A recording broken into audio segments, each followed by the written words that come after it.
I'm going to start this story right in the middle, because honestly, I still can't believe I had the guts to do what I did.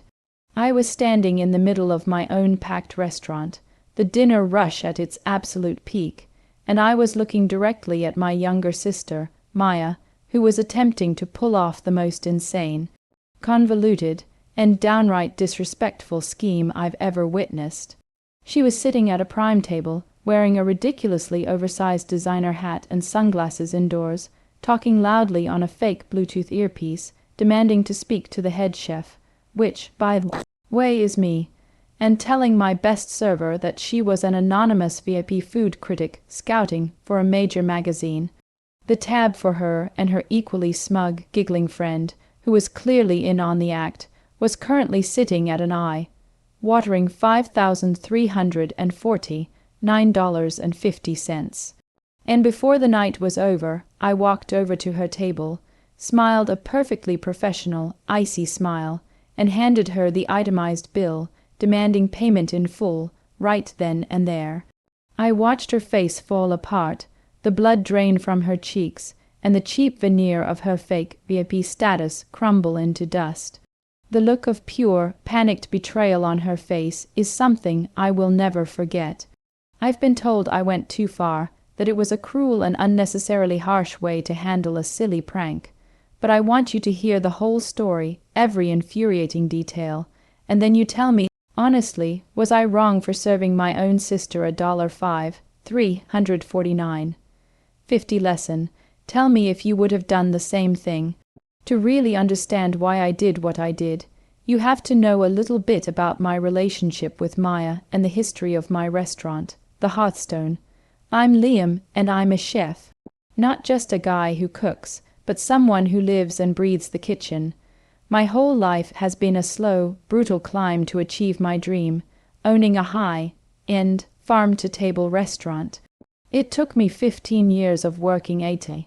Nowadays, 2 years of sacrificing every penny, every weekend, and nearly my sanity, but 2 years ago, I opened the Hearthstone. It's my heart and soul poured into a building. It's not just a business, it's the physical manifestation of all my sacrifices. The restaurant is doing well. We're busy, the reviews are stellar, and we've finally started turning a profit, which is a massive relief, especially considering the debt I took on. Now, let's talk about Maya. She's 5 years younger than me, beautiful, charming, and, frankly, utterly spoiled. Growing up, our parents always treated her like the precious, delicate one who couldn't be bothered with real responsibilities. While I was busting my butt working 2 jobs to put myself through culinary school, Maya was constantly calling home for money, flitting between passion projects that lasted exactly 2 weeks, and generally living a life of leisure, expecting everything to be handed to her. This created a massive, unspoken resentment between us.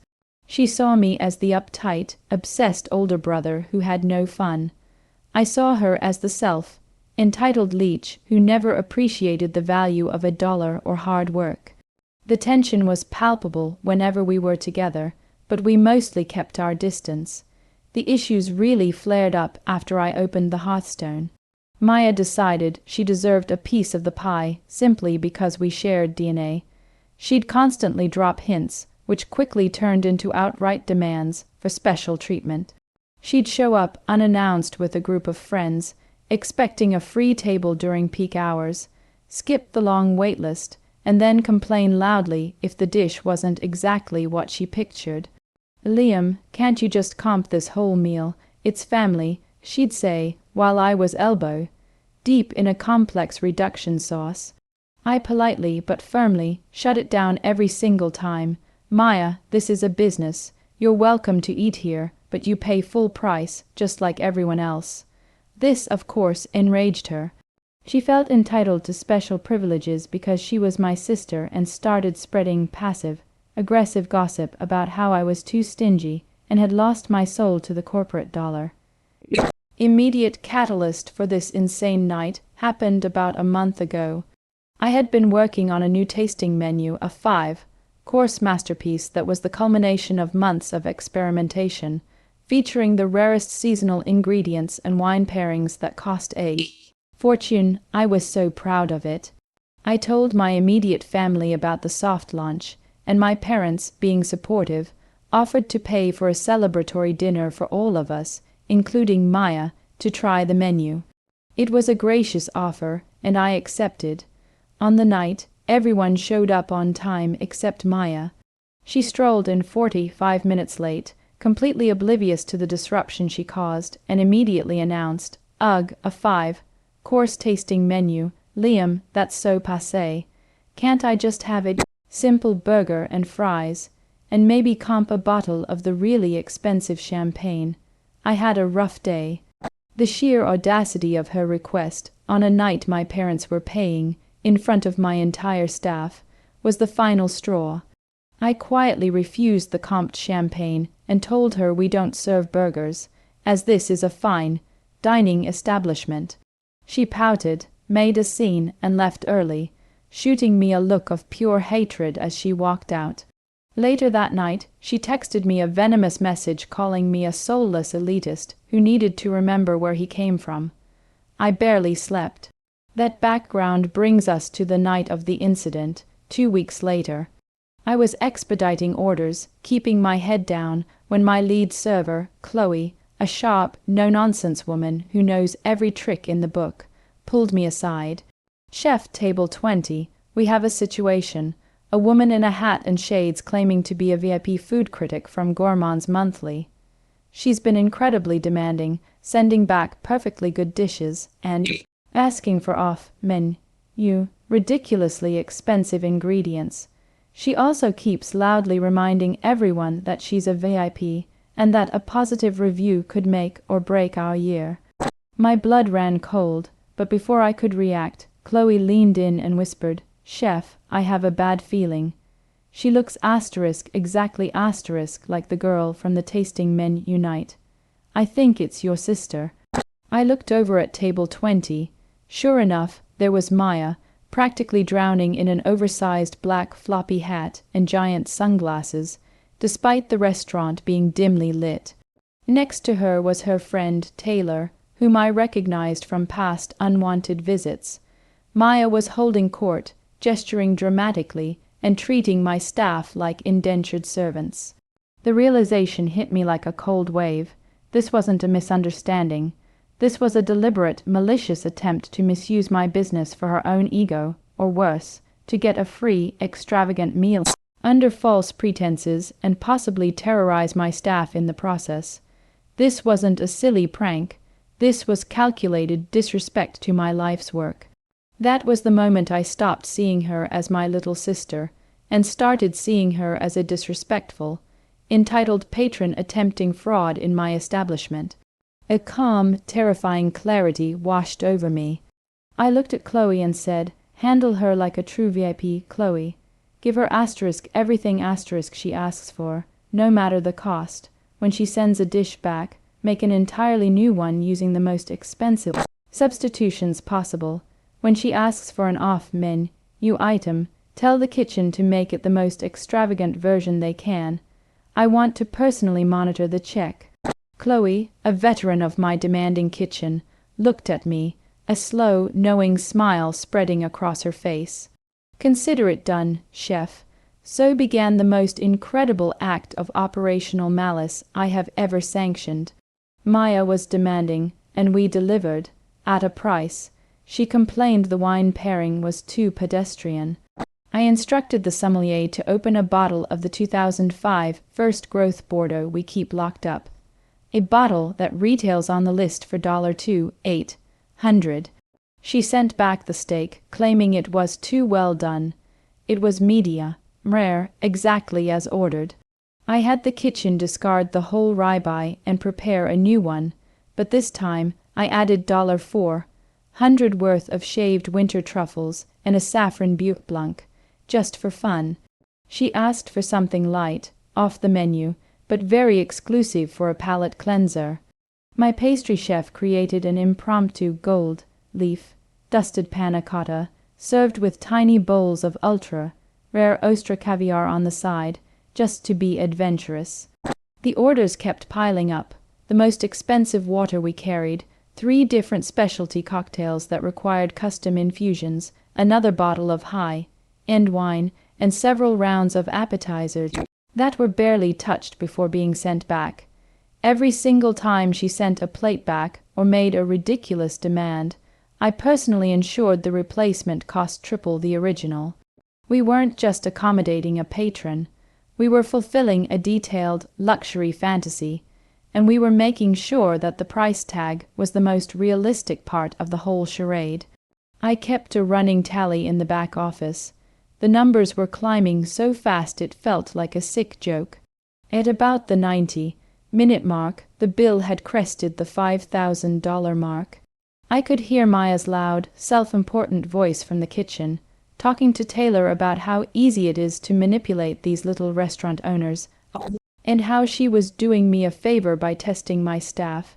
That was the final insult. This wasn't a prank. It was a premeditated attempt to exploit my vulnerability as a business owner and to publicly humiliate my team and me, all for a free, high-end meal. That's when I knew the lesson had to be severe, unforgettable, and entirely professional. So that's the situation I was in. My sister, masquerading as a VIP, had run up an astronomical, fully legitimate bill of $5,349.50, and she was clearly planning to simply walk out, wave her hand, and announce her review. Would compensate for the cost, or perhaps just pull the "I'm the owner's sister" card, believing I would be too spineless to challenge her. She was exploiting my life's work, disrespecting my staff, and treating my livelihood like a cheap playground. Before I tell you what happened next, how the confrontation went down, and the consequences of the lesson I served her, I want you to pause and comment below what you would have done in my shoes. Would you have let it slide, called her bluff, and absorbed the cost, or would you have done what I was about to do? Comment your immediate thoughts right now. Okay, let's get back to the climax. The moment of truth arrived. Maya signaled for the bill, a confident, self-satisfied smirk on her face. She was preparing her grand exit. I told Chloe, "Bring me the check." I walked out of the kitchen, shedding my chef's coat for a clean, starched white one, making sure I looked every bit the serious, professional owner. I approached table 20, my hands clasped loosely in front of me, radiating a calm I didn't entirely feel. "Good evening, ladies," I said, my voice quiet and level. "I am Liam, the owner and head chef. I understand you've had quite an adventurous dining experience tonight." Maya looked up, squinting dramatically through her sunglasses, clearly startled that the *head chef* had personally come to her table. The mask of the VIP critic faltered for just a second. "Oh yes, you must be Liam. I'm Veronica," she stumbled, using a pathetic fake name. "I must say, your service staff were quite eager to please. My editor will be thrilled with the scope of this review, I am sure," I replied, my eyes locked directly on hers.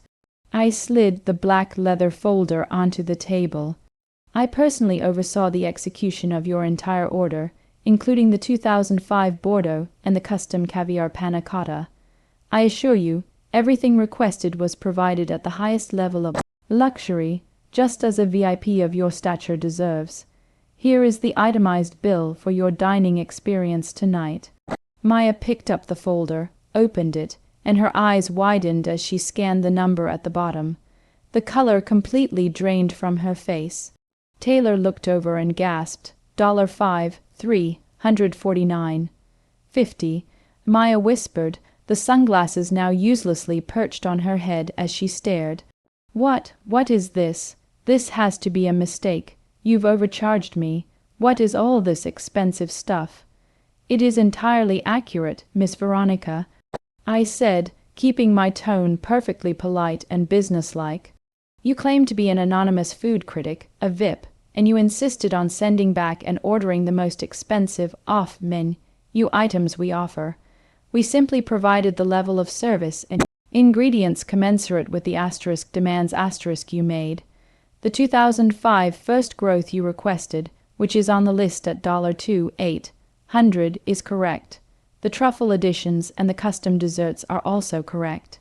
As per our policy for all patrons, payment is due upon receipt of the bill. But I'm a critic. I don't pay. My review asterisk is asterisk the payment. Maya hissed, dropping the pretense completely. I leaned in just a fraction, my smile turning glacial. I see. Then you must know that real, professional food critics always identify themselves asterisk before asterisk dining and have a formal arrangement with the publication and the restaurant. They certainly don't run up a four-figure bill and then try to skip payment. You, however, claim to be a VIP, and in my restaurant, a VIP pays for their luxury. Then I delivered the final, crushing blow. And just so we're clear, asterisk Maya asterisk, I know exactly who you are. This isn't a game. You ordered these items. You will pay for them, or I will be calling the police to report a case of attempted fraud and theft of services. Her face crumpled. She looked around, realizing the entire restaurant staff was now quietly observing the confrontation. The silent judgment was deafening. "Liam, you can't. I'm your sister," she pleaded, her voice barely a squeak. "You stopped acting like my sister when you walked in here trying to sabotage my business and defraud me." I stated flatly, "I will give you 5 minutes to produce a valid credit card." The scene that followed was humiliating for her, but deeply satisfying for me and my staff, who had been dealing with her nonsense all night. After a panicked, hushed argument with Taylor, who wisely refused to put her own card down, Maya tearfully pulled out her own credit card. It was maxed out. She called our mother in a hysterical frenzy, demanding that she bail her out. Our mother, bless her heart, had already heard the whole story from a very matter of fact text from me moments before, and she flat out refused, telling Maya that she made her bed, and now she had to pay the bill. Finally, after nearly 15 minutes of excruciating negotiation and multiple failed cards, Maya had to call her estranged, wealthy boyfriend, begging him to transfer the massive sum into her checking account. He eventually did it, probably just to make her stop crying. I watched Chloe run the card. Transaction approved. I personally supervised the production of the receipt and watched Maya sign it, her hands shaking. The entire $349.50 was paid. I had the two of them escorted out the back door immediately, away from the other guests. As she was leaving, Maya turned back, her eyes brimming with pure, undiluted rage and humiliation. "You will regret this, Liam. You just destroyed our family. The aftermath has been exactly what you'd expect. Our parents are conflicted. My dad said I was a genius for protecting my business, but worried about the family drama. My mom was surprisingly supportive, saying, maybe this is the reality check she needed. Maya, of course, has completely cut me off, claiming I publicly tortured her for a prank. I haven't heard from her in weeks, and frankly, the peace and quiet are lovely. My staff, however, was invigorated. I earned their respect 1,000 times over that night. They saw me stand up for the integrity of our workplace, and they all got a massive, well-deserved bonus out of the whole ridiculous ordeal. Did I feel guilty? For a moment, yes, but then I looked at the bottom line. I didn't lose a penny. In fact, I made a massive profit on incredibly expensive items. More importantly, I set a non-negotiable boundary. My sister learned the hard way that my restaurant is not her personal plaything, that entitlement comes with a price, and that the value of my hard work is not up for debate. The $349.50 wasn't just a bill, it was a tuition fee for the School of Consequences, and in the end, I slept like a baby. So that's the story of how I served my sister a $349.50 lesson. I'll take the temporary family fallout over allowing her to continuously walk all over my live stream. The Hearthstone is stronger, my team is loyal, and I got to watch an entitled bully face a very expensive reality check. I still wonder if I went too far. But I know I did the right thing for my business and for my self-respect. Like this video if you were on my side, and you think I did what any good business owner would do. Subscribe for more stories like this. I have a whole lot more from the chaos of the kitchen. And finally, share your final thoughts on this whole mess in the comments section. Did she get what she deserved, or was the price tag too high? Let me know. I'll see you all in the next story.